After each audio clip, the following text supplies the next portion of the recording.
কেন আপনারা মিউচুয়াল ফান্ডের সাথে লাইফ ইন্স্যুরেন্সটাও ইনভেস্ট করতে বলেন, তার লজিকটা কি আছে? আমরা যারা সাধারণ মানুষ আছেন আমরা দেখি তাদের একটা সাধারণ ধারণা ইনভেস্টমেন্ট এবং ইন্স্যুরেন্সকে গুলিয়ে ফেলা। Insurance always protect your investments, but investment never protect you. মানুষ কি সত্যি এতটা ডিসিপ্লিন যে আপনাদের কথা শুনে ঠিকঠাকভাবে ওখানে ইনভেস্টটা করে? আমি একটা ছোট্ট উদাহরণ দিই আপনাকে, বুঝতে সুবিধা হবে।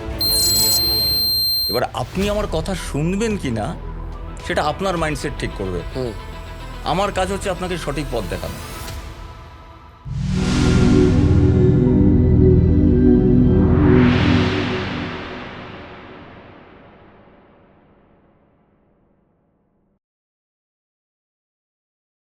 ধরুন মিউচুয়াল ফান্ডে তো আপনারা ইনভেস্ট করতে বলেন, তার সাথে কোন কোন ক্ষেত্রে আপনারা এইটার সাথে লাইফ ইন্স্যুরেন্সে ইনভেস্ট করতে বলেন? তার কারণ হচ্ছে যে ইন জেনারেল লাইফ ইন্স্যুরেন্সের ক্ষেত্রে যে রিটার্নটা হয় সেটা তো মিউচুয়াল ফান্ডে তার থেকে বেশি রিটার্ন পাওয়া যাবে। কিন্তু কেন আপনারা মিউচুয়াল ফান্ডের সাথে লাইফ ইন্স্যুরেন্সটাও ইনভেস্ট করতে বলেন, তার লজিকটা কি আছে? তাহলে আবার আমাদের গোড়ায় চলে যেতে হবে। দেখুন, লাইফ ইন্স্যুরেন্স, হেলথ ইন্স্যুরেন্স কি? আমরা যারা সাধারণ মানুষ আছেন আমরা দেখি তাদের একটা সাধারণ ধারণা ইনভেস্টমেন্ট এবং ইন্স্যুরেন্সকে গুলিয়ে ফেলা, দুটোকে এক করে ফেলা। ইনভেস্টমেন্ট দুটোই আই দিয়ে শুরু হয় ঠিকই, কিন্তু দুটো কিন্তু একে অন্যের পরিপূরক। তারা কিন্তু কেউ কারোর প্রতিযোগী নন। মানে ইন্স্যুরেন্সটা আমার বিপদের সময় সঙ্গী, আর ইনভেস্টমেন্ট আমার ভবিষ্যতে সুখ দেবে। সেই সঙ্গে আমি আরেকটা জিনিস অ্যাড করব, insurance always protect your investments, but investment never protect you. যদি খরচাই হয়ে যায় তাহলে তো আমার একদম তাই। Insurance is a protecting gear to your for your investment. Investment. এই দুটোকে যদি আপনি মিলিয়ে ফেলেন তাহলে কিন্তু সবচেয়ে বড় ভুল হবে। এবার আপনি বলবেন তাহলে আমি কি ইন্স্যুরেন্স নেব? রাইট, আমি ওই প্রশ্নটাতেই আসছিলাম যে কি ধরনের কী ধরনের ইন্স্যুরেন্স নেব? দেখুন, ইন্স্যুরেন্সের একটি সদ্য চাকরি পাওয়া একটি ছেলে বা একটি মেয়ে যার এখনো পরিবার তৈরি হয়নি, যিনি আগামী দিনে শুধুমাত্র অনেক চিন্তা ভাবনার মধ্যে আছেন, আমরা তাকে বলি এই মুহূর্তে তোমার যদি তার উপর কোনো আর্থিকভাবে তার উপরে ডিপেন্ড করেন, এরকম ডিপেন্ডেন্স যদি কম থাকে তার পরিবারে, ধরুন তার বাবা মা আছে, কি একটি বোন আছে, কি একটি ভাই আছে, তারা প্রত্যেকেই রোজগারে, তাহলে যিনি সদ্য চাকরি পাওয়া মানুষটি, তরুণ বা তরুণীটি, তাকে আমরা ইন্স্যুরেন্স, শুধু হেলথ ইন্স্যুরেন্সের কথাটাই তাকে বলি যে আপাতত আপনি হেলথ ইন্স্যুরেন্স নিন, নিজের জন্য একটা এমার্জেন্সি ফান্ডের বাফার জোন তৈরি করুন, তারপর আপনি গ্রোথের দিকে এগোন। বাট যখন একটি 45 বা 50 বছরের মানুষ আসেন, যার অলরেডি ছেলে বা মেয়ের বয়স হয়ে গেছে 10, 12, 15, পরিবার আছে, তার পরিবার তৈরি হয়ে গেছে, তাকে কিন্তু আমরা শুধুমাত্র গ্রোথের জন্য আমি ইনভেস্টমেন্ট করতে বলবো না। তাকে কিন্তু আমি বলবো যে একটা গ্যারান্টেড পোর্শন আপনার জীবনে থাকতে হবে। কারণ জীবনের সব কিছুকেই যদি আপনি মার্কেটের উপরে ছেড়ে রাখেন, সেটা কিন্তু অন্যতম একটা বড় ভুল হবে। সেখানে আপনাকে ব্যাংক এফডিও রাখতে হবে, বা পোস্ট অফিসে যদি আপনি কিছু টাকা রাখতে চান, আপনাকে লাইফ ইন্স্যুরেন্সের এন্ডোমেন্ট টাইপ একটা ভালো পলিসি থাকতে হবে, যেটা আপনি একটা সার্টেন পিরিয়ডের পরে একটা গ্যারান্টেড মানি আপনি হয়তো সেটা মিউচুয়াল ফান্ডের আপনি রাখলে তার থেকে অনেক বেশি হতো, কিন্তু কেউ তো বলতে পারে না। এই জায়গাতেই আমি জিজ্ঞেস করব, যে প্রশ্নটা আসে সেটা হচ্ছে যে ইন্স্যুরেন্স অ্যান্ড ইনভেস্টমেন্ট স্ট্র্যাটেজির মধ্যে, যে ধরুন আপনি বললেন যে এন্ডাউমেন্ট একটা পলিসি, যেটা আপনি এখনই বললেন যে হয়তো এটা মিউচুয়াল ফান্ডে রাখলে বেশি পয়সা হতো, ঠিক আছে। আমি জিজ্ঞেস করছি যে যদি এই স্ট্র্যাটেজিটা হয় যে আমার একটা টার্ম ইন্স্যুরেন্স থাকবে আর তার সাথে আমার মিউচুয়াল ফান্ডে ইনভেস্টমেন্ট থাকবে, তাহলে যদি আমার কোনো অঘটন ঘটে, আমি যদি মারা যাই, তাহলে টার্ম ইন্স্যুরেন্স থেকে আমার পরিবার আমার টাকাটা পেয়ে যাবে, আর বাকি আমি যদি বেঁচে থাকি তার জন্য আমার ইনভেস্টমেন্ট আছে। এই দুটোর মধ্যেখানে এন্ডাওমেন্ট পলিসির প্রয়োজনটা কি? ওই যে একটু আগে আপনাকে বললাম না, একটা বাফার জোন রাখা। টার্ম ইন্স্যুরেন্স কখন কাজে আসবে? When I am not there. যেদিন আমি নেই সেদিন টার্ম ইন্স্যুরেন্স কাজে আসবে। আর যদি আমি থেকে যাই সেই সময় আমার মিউচুয়াল ফান্ড কাজে আসবে। আপনার প্রশ্নটা তো এই ছিল। হুম। মনে করুন আমার সন্তানের বয়স এখন 3 বছর। হুম। আজ থেকে 15 বছর পরে সে হায়ার এডুকেশনে পা রাখবে। আপনি একটা টার্ম ইন্স্যুরেন্স নিয়ে রাখলেন, আর একটি মিউচুয়াল ফান্ডও আপনি নির্দিষ্ট একটা অ্যামাউন্ট আপনি টাকা জমাতে শুরু করলেন।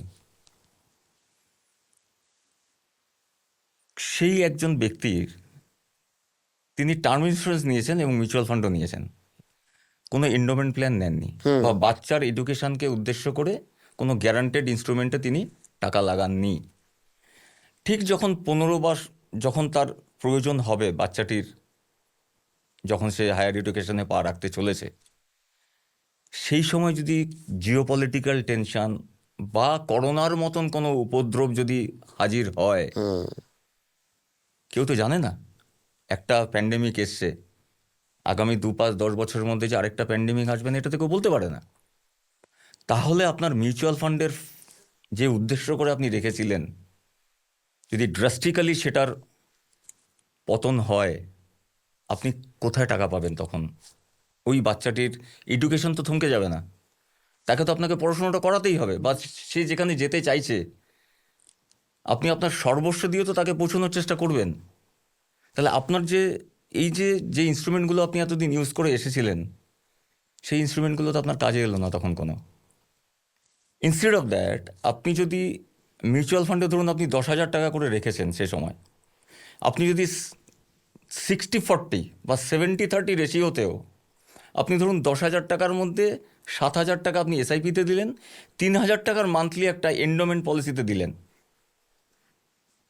তাহলে কিন্তু আপনাকে কিছুটা হলেও ও আপনাকে সাপোর্ট হিসাবে কাজে দেবে ঠিক সেই সময়টায়, যেই সময়টায় আপনার সব থেকে বেশি প্রয়োজন। প্রয়োজন। তাহলে একজন ফাইন্যান্সিয়াল অ্যাডভাইজার হিসেবে আমার মনে হয় যে সব থেকে বেশি যেটা গুরুত্বপূর্ণ, যে মার্কেটে যতগুলো ফাইন্যান্সিয়াল প্রোডাক্ট রয়েছে প্রত্যেকেরই একটা আলাদা আলাদা নির্দিষ্ট প্রয়োজন রয়েছে। একদম তাই। তাহলে আপনাদের কাজ হচ্ছে কখন কোনটায় সঠিকভাবে ইনভেস্ট করবে সেটা বোঝানো। কিন্তু এইবার আমাকে একটা কথা বলুন, ইন জেনারেল যারা কাস্টমার বেস আপনাদের কাছে, মানুষ কি সত্যি এতটা ডিসিপ্লিন যে আপনাদের কথা শুনে ঠিকঠাকভাবে ওখানে ইনভেস্টটা করে, নাকি মাঝে মাঝেই ওই ঘোড়ার কন্ট্রোল হাত থেকে বেরিয়ে চলে যায়? আমি একটা ছোট্ট উদাহরণ দিই আপনাকে, বুঝতে সুবিধা হবে। আমার কাছে একজন রেফারেন্সে এসছিলেন একজন ডাক্তারবাবু, তারা বাবা ছেলে দুজনেই ডাক্তার। তারা এলেন আমার কাছে, বললেন যে কুশবাবু আপনার সঙ্গে, ফোনে বললেন আর কি আসার আগে, তো কখন এখন আসতে পারি? আমি বললাম যে এই সময়টা আসুন। তখন তারা এলেন। তো ডাক্তারবাবু বয়স্ক মানুষ, অ্যাবাভ 70 এজ। তা তিনি আমাকে বলছেন যে কুশবাবু আমরা আপনার কাছে এসেছি, একটা মেডিক্লেম করতে হবে। হুম। আমি বললাম, একদম ঠিক তাই, করতে হবে। তা বলছে আমার না একটা ন্যাশনাল ইন্স্যুরেন্সের মেডিক্লেম আছে, 1 লক্ষ টাকার মেডিক্লেম আছে, আমি এটা বহুদিন ধরে চালাচ্ছি। তা আপনি একটা 1,02,000 টাকার একটা মেডিক্লেম করে দিন, আমি একটু বাড়াতে চাই ওটাকে। আমি বললাম, বেশ। আর কি, আর কি প্রয়োজনীয়তা আছে? বললাম আপাতত এটুকুই প্রয়োজনীয়তা। আমি বললাম, আপনি 1 লাখ টাকা বাড়িয়ে 2 লাখ করতে চাইছেন কেন? না, খরচ খরচা তো অনেক বেড়েছে এখন, দেখতেই পাচ্ছি চারিদিকে। দেখুন ডাক্তারবাবু, আমি চাইছি আপনি 10 লাখের পলিসি করুন। তো বলছে, না না না, অত দরকার নেই। আমি, দেখুন আপনি তো ডাক্তারবাবু, আপনার কাছে কি পেশেন্ট গিয়ে বলে যে আমার এই অসুস্থতা হয়েছে, এই ওষুধগুলো দিন? বলে তো না। আপনি আপনার সমস্যার কথা আমাকে এসে বললেন, এবার আপনি পেশেন্ট, আমি ডাক্তার, হুম। আমি যেটা বলবো আপনাকে সেটা করতে হবে, কারণ এটা আপনার ভালোর জন্য। দেখুন, প্রেসক্রিপশন আপনি করে দিতেই পারেন, পেশেন্ট বাইরে গিয়ে ওষুধটা খাবে কিনা সেটা পেশেন্টের বিষয়। ওষুধ খেলে ভালো হবে, না হলে ভালো হবে না। তখন তাদের আমি বোঝাতে, আরও বেশ কিছু কথা হয়েছে, তারপর তারা এগ্রি হলেন। দুর্ভাগ্যজনকভাবে আপনি দেখুন, সেই মানুষটা আমার কাছে হেলথ ইন্স্যুরেন্স নেওয়ার 1 বছরও যায়নি, তিনি রেকটাম ক্যান্সারে আক্রান্ত হলেন। কত টাকার পলিসি আপনি করেছিলেন? 10 লাখের পলিসি। কাজে এসেছিল? শুধু কাজে নয়, শেষ যখন ওনাকে আমি দেখতে গেছিলাম, ভদ্রলোককে, উনি লিটারালি আমার হাতটা ধরে কেঁদে দিয়েছিলেন যে সেই রাতে যদি আপনি আমাকে জোর না দিতেন তাহলে তো আমি 2 লাখের পলিসি করে চলে আসতাম। এবার আপনি আমার কথা শুনবেন কি না সেটা আপনার মাইন্ডসেট ঠিক করবে। হুম আমার কাজ হচ্ছে আপনাকে সঠিক পথ দেখানো। হুম বহু মানুষ আমাকে এও বলতে শুনেছি আমি যে আপনার সাথে কৌশিকবাবু 10 বছর আগে দেখা হলে আমার পরিস্থিতি অন্যরকম থাকতো। আমি তাদের একটা কথাই বলি, বেটার লেট দেন নেভার। একদম তাই। একেবারে না দেখা হওয়ার চেয়ে একটু দেরি হয়েছে, এবার আমরা চলি একসাথে, ঠিক পৌঁছে যাবো লক্ষ্যে। আর কোচ ছাড়া আপনি যত বড় প্লেয়ারই হন না কেন ওয়ার্ল্ড কাপ জিততে পারবেন না। পারবেন। তাহলে মেসি কিংবা বিরাট কোহলির জন্য কোচ লাগতো না। কোচের প্রয়োজন হতো না। একদমই তাই। না, অনেক ধন্যবাদ আজকে আপনার এখানে সময় দেওয়ার জন্য। নমস্কার আপনার দর্শকদের। একটা দারুণ আড্ডা হলো আমাদের, এবং আপনার মেয়ের সাথেও পরিচয় হয়ে ভালো লাগলো যে আপনি নেক্সট জেনারেশনটা তৈরি করে দিয়ে হ্যাঁ, যাচ্ছেন। এই এই এই কথাটা আমি একটু বলি, কেন আমি নেক্সট জেনারেশন তৈরি করছি। দেখুন, আজকে আমার এত বছরের পরিশ্রম, এত মানুষ আমার উপরে রিলাই করেন, হুম সেই মানুষগুলো তাদের পরিবারের একটা অংশ হিসাবে তারা আমাকে ট্রিট করেন। একদমই বিপদের বন্ধু। একদম তাই। তাদের আনন্দের দিনে, দুঃখের দিনে, সব কিছুতেই আমি তাদের সাথী। চেষ্টা করি অন্তত ফিজিক্যালি যদি কখনো পৌঁছতে নাও পারি, পাশে থাকার চেষ্টা করি। এই মানুষগুলোর যে ভরসা এতদিন ধরে, তাদের যে সব কিছুর, আমার অবর্তমানে এই মানুষগুলো কার কাছে যাবেন?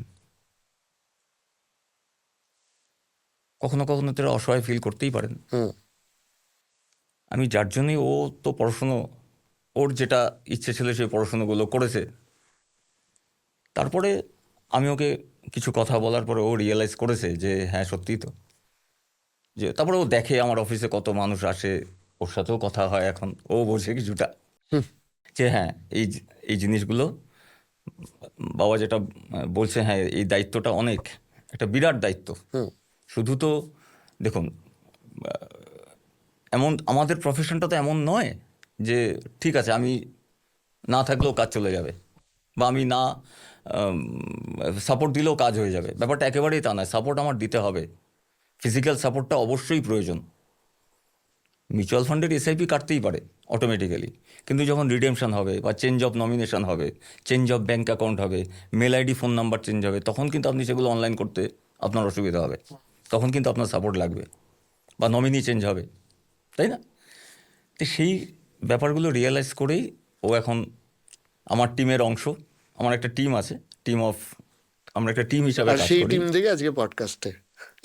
সেই টিম থেকে আজও না পডকাস্টে। অনেক অনেক ভালো লাগলো আপনিও আসাতে। আমাদের মনে হয় যে এটা খুব দারুণ নমস্কার, ডিসকাশন আর কি আমাদের হলো। থ্যাংক ইউ সো মাচ আজকে আসার জন্য, এবং আমি আশা করি যে আপনারা এটা তো শুধু কাজ না, আমার মনে হয় যে আজকে একটা মানুষকে হেলথ ইন্স্যুরেন্স করানো এবং হেলথ ইন্স্যুরেন্সের একটা ক্লেম সেটেলমেন্ট করিয়ে দেওয়া, এটা মন্দিরে পুজো দেওয়ার থেকে কম অংশের একটা পুণ্য নয়।